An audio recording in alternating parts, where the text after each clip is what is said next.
Oh, bonjour à tous, bonjour à toutes.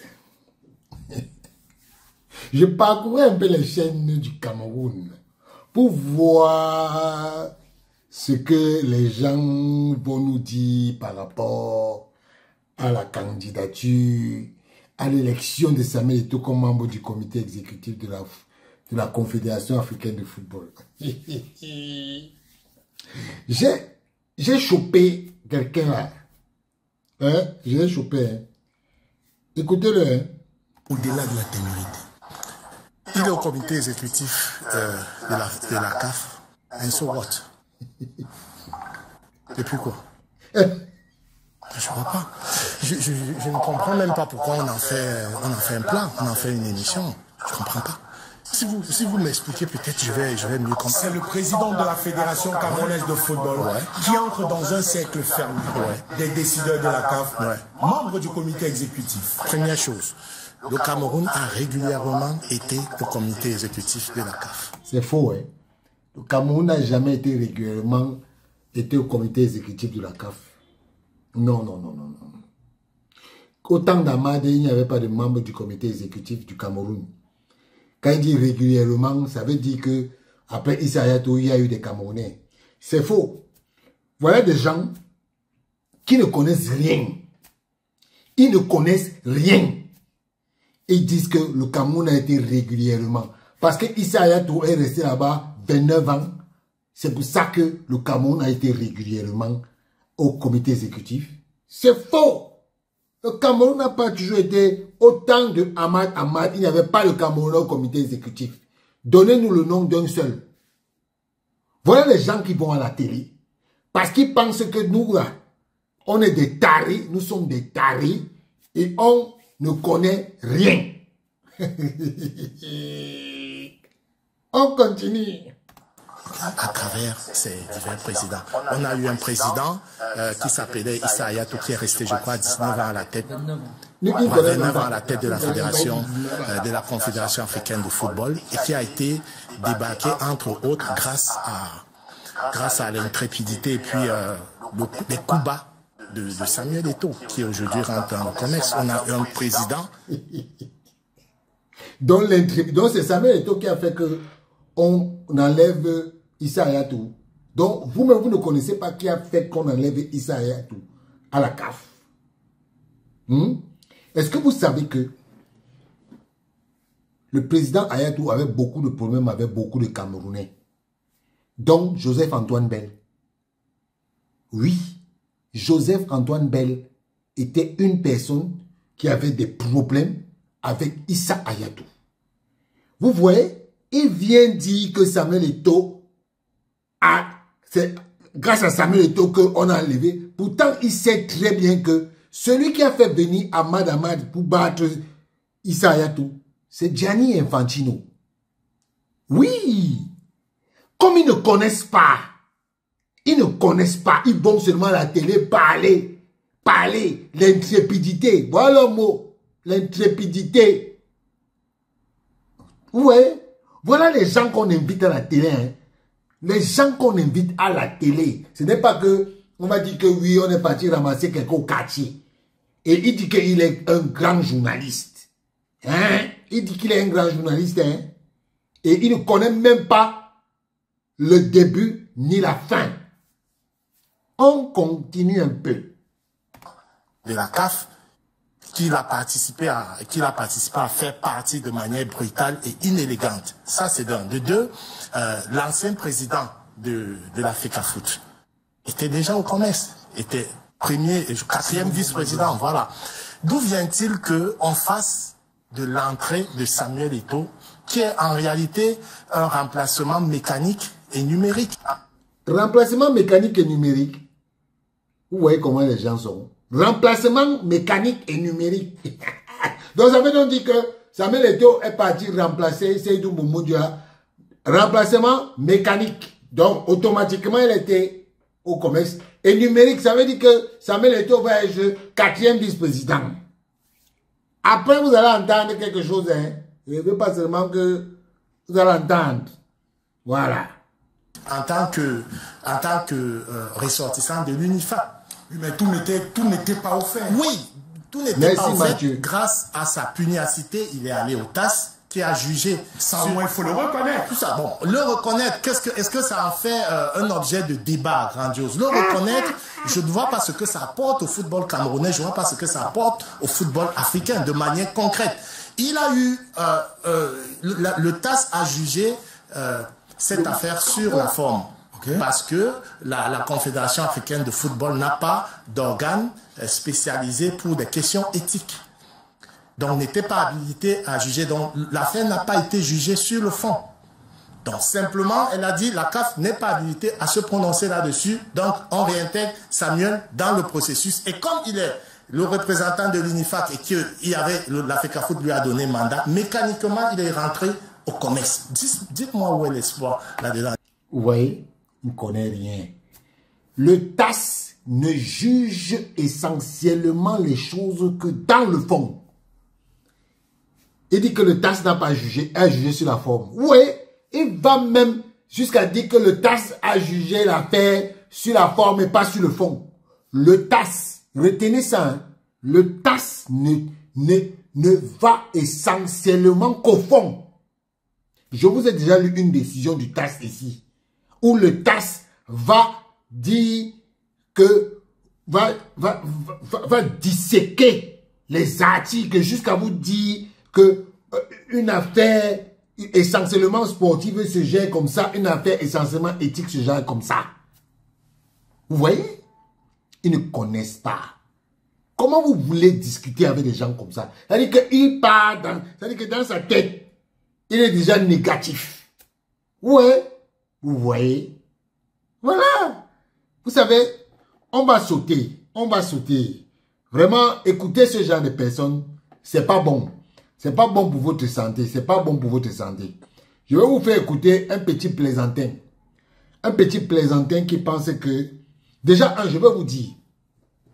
Tous ceux qui disent de lui qu'il est journaliste, il n'est pas journaliste. Il ne faut pas le confondre. Il n'est pas journaliste. Avant ça, avant de vous faire l'écouter, je voulais déjà vous dire ça.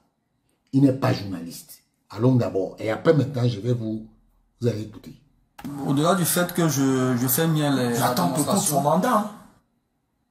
Oui, laisse-moi expliquer. Okay. Déjà, ce qu'il faut dire aux Camerounais, c'est que pour ceux qui sont dans un certain triomphalisme par rapport à l'accès de Samuel Eto'o, sur le plan individuel, pour lui, c'est peut-être un accomplissement, mais vu sur le prisme beaucoup plus synoptique du football camerounais, je suis d'accord avec François qu'en soi, je ne vois pas ce que ça apporte de plus au football camerounais. D'ailleurs, je pense même que c'est même l'inverse.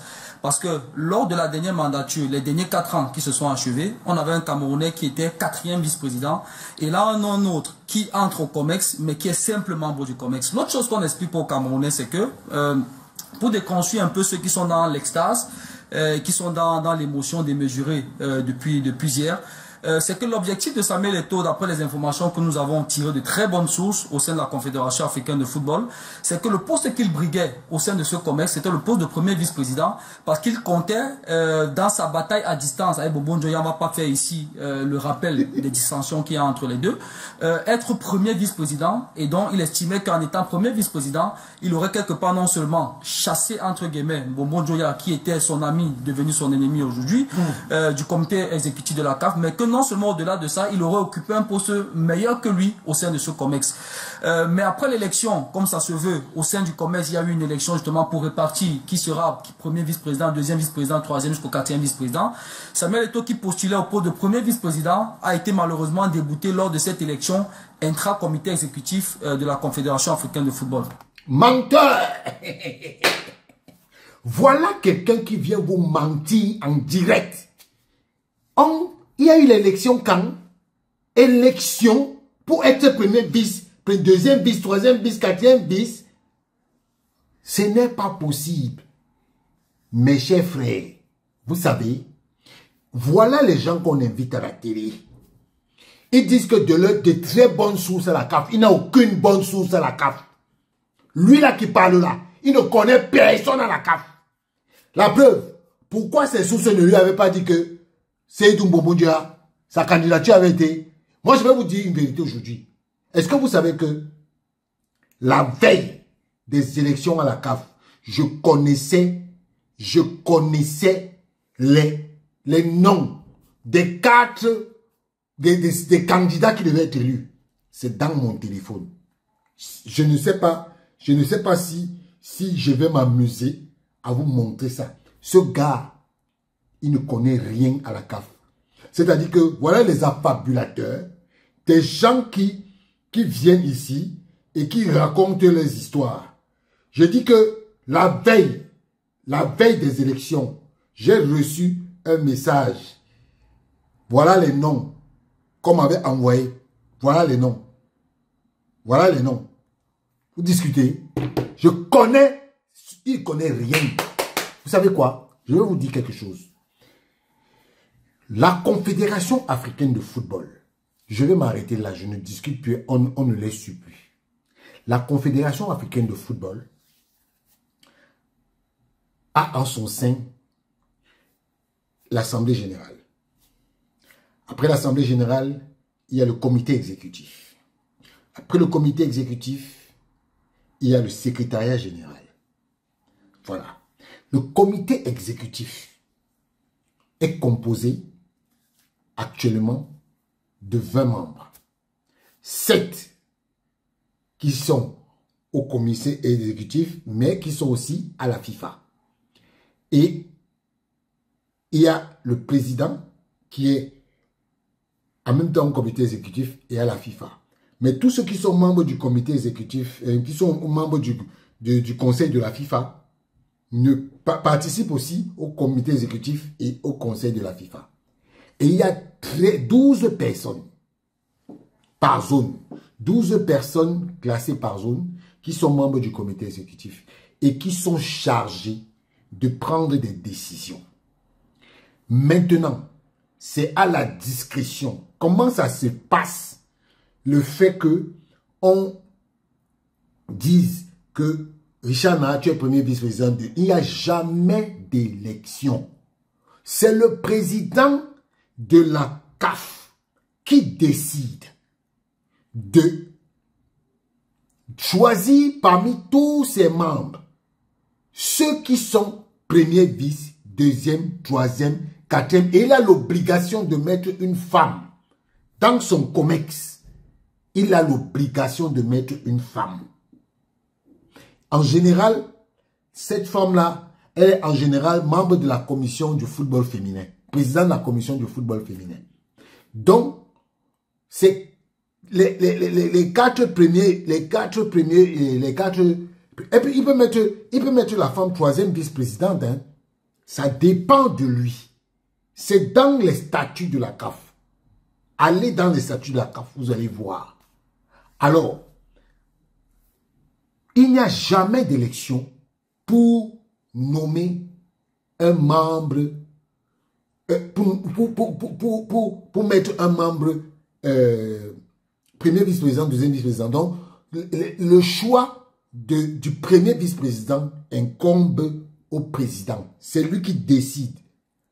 Je vais vous dire, sous Ahmad, son premier vice-président avait eu des problèmes. Et il s'appelle Kwesi Nyantakyi. Il était premier vice-président de Ahmad. Et après Kwesi, quand Kwesi a eu des problèmes, on a mis Amajou Picnic. Après Amajou Picnic, le président de la CAF a changé. Il a mis Constant Omari, premier vice-président. Donc, il n'y a aucune élection. Quand vous entendez des affabulateurs comme ça parler, dit que de sources sûres à la CAF, voilà un gars qui était un simple auditeur de RSI. Auditeur, hein? Il appelait tous les jours au téléphone. Oui, allô? Oui, il appelait dans Gueule de Sport, partout. Il appelait dans les émissions. Grâce à Charles Douglas Ndemba. Charles Douglas Ndemba l'a fait venir dans une émission qu'aujourd'hui ils ont triché, qui s'appelle le 11 entrant, qu'ils ont fait avec leur ami là. Oui, leur ami là. Ils ont triché. Le 11 entrant, c'est l'émission conçue par Charles Douglas Ndemba. Voilà des gens comme ça qui viennent et qui sont des affabulateurs. Ils racontent des bêtises parce que on l'a chassé à RSI. Oui, lui, on l'a chassé à RSI. Oui, il était, chaque jour, il était à RSI. Et il faisait ses micmacs là-bas. On lui a dit que mon ami, c'est fini. Je suis désolé de raconter cette histoire parce que je vois que, en fait, c'est de l'aigreur. C'est parce que les gens ne savent pas se tenir.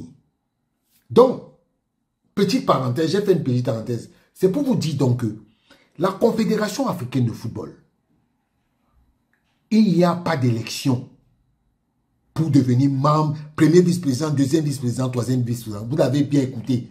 Il a dit que selon ses sources, on lui a dit que Samuel Eto'o a échoué pour devenir premier vice-président. On ne l'a pas voté. Il n'y a jamais de vote. Moi, je vous le dis. Il n'y a jamais de vote.